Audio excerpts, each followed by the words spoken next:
چې دې نن ګرده خرڅوي، دې ګردې خرڅولو ته تیار دی. خلکو ته دغه وایي خو څوک یې اخلي نو واد اخلي.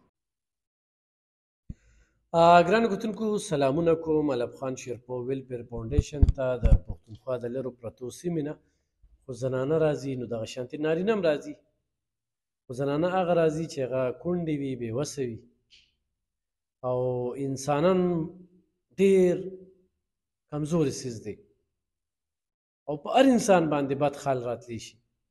دا یو ورور د دیر سیمې سره تعلق ساتي، خپلې مجبورۍ، بېوسۍ، بېکسۍ، لاچارۍ دې ویډیو ته کښېنوم. زه په تصور کې هم نه وه چې زه هم لا ویډیو ته کښېنم او د خلکو نه به مطالبه کوم، غوښتنه به کوم.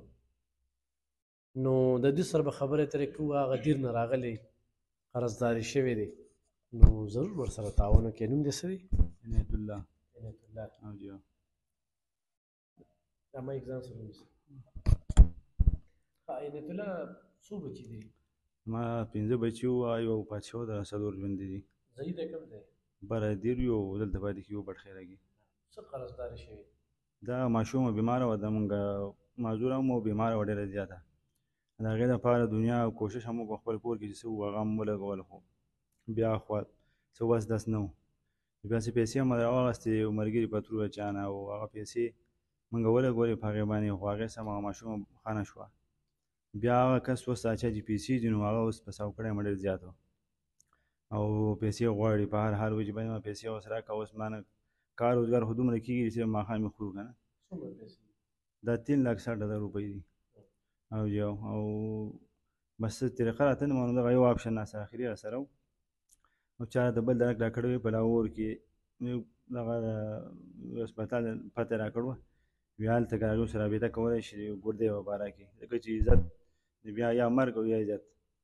یو بیا معاینات دي وخورئ او پیټ دمه تاسو دغه کړئ، مایي که دغه نه بیا به دغه کوو چېرته تلتې نه ده. تاسو وایي چې ګرده خرڅوئ؟ او جی خبره مو شو جینۍ راڅه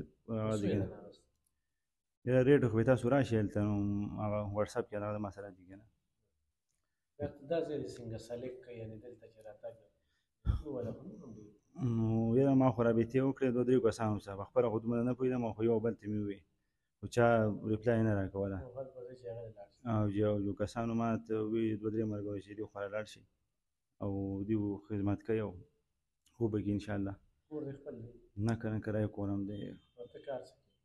کار خو بس دغه عامه دیاړي ماډي دغه چل ول کوم، مخکې مې پاپړ واپړ خرڅوله او اوس د هغې نه هم وتي وو. نه هم کسب مې کپړو ګنډل د مېزده و، بیمار شوم، هغې اپریشن مو وکړ، بواسیر و، نو هغې نه اوس خاص کېناستی نه شم ډېر. موبایل نمبر دې څه دی؟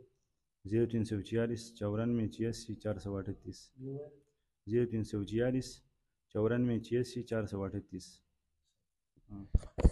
ګرانو کتونکو خو زه سره ډېر خبرې وکړو، نو 5 بچي وو، یو پکې وفات شو، د دیر اوسېدونکی دی. دې وخت کې په بټخیله کې د کرایې په کور کې اوسېږي. د چا نه 3,60,000 روپۍ قرض کړي د خپلو بچیو د علاج دپاره.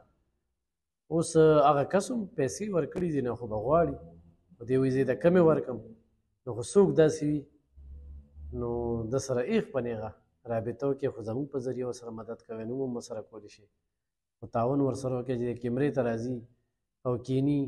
ډېر خلک به یې پېژني په دیر کې، په بټخیله کې، او خپلې مجبورۍ راوستې ده چې د الله نه نه پټېږي، د انسانانو نه خبرې نه دي پټول پکار. تر دې نن ګرده خرڅوي، دې ګردې خرڅولو ته تیار دی. خلکو ته دغه وایي خو څوک یې اخلي نو واد اخلي. نو ګرانو کتونکو ضرور ورسره تعاون وکړئ.